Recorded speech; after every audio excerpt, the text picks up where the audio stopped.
Hayyee barattoota ko akkam jirtan nagaa keessanii nageenyi koo bakka jirtanitti isin haa ga'u.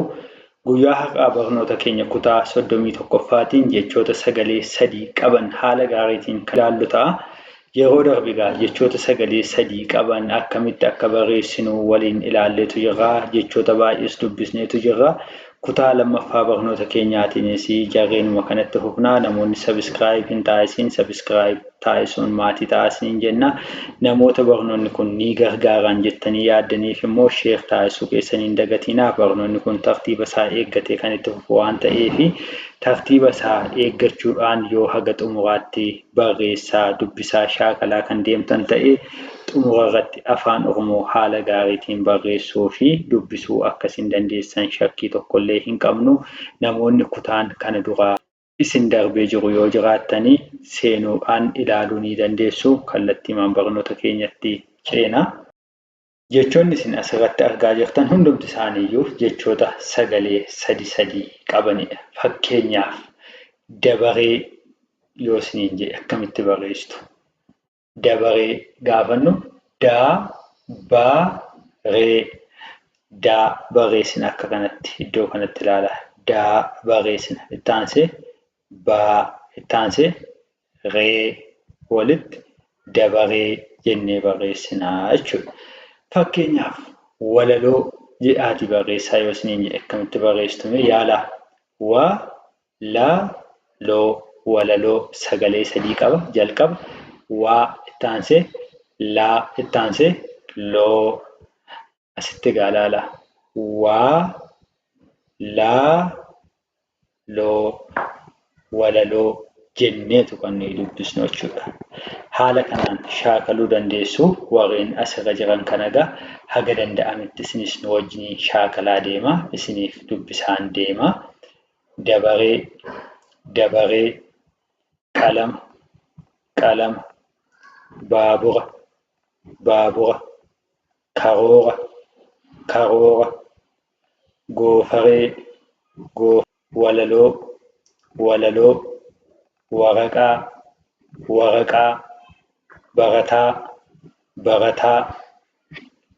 poolisii,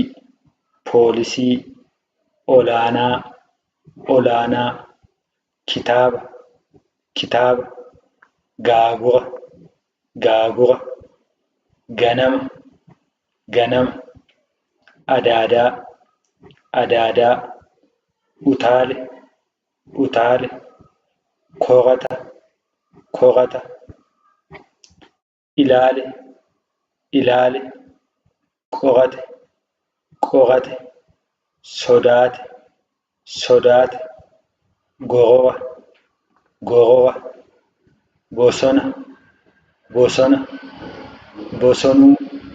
bosonuu, biqila, afoola, sagalee, gabaabaa, salaalee, qananii, seexana, waraana,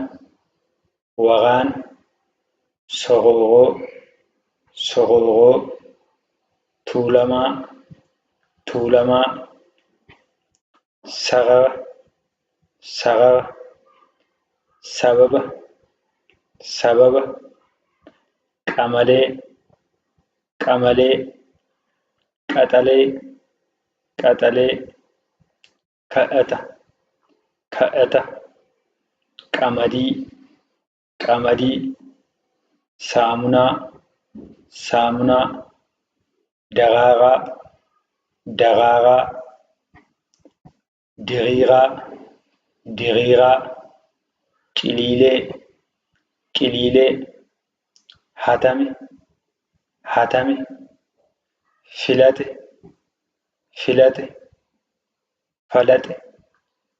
falaxe, tumame,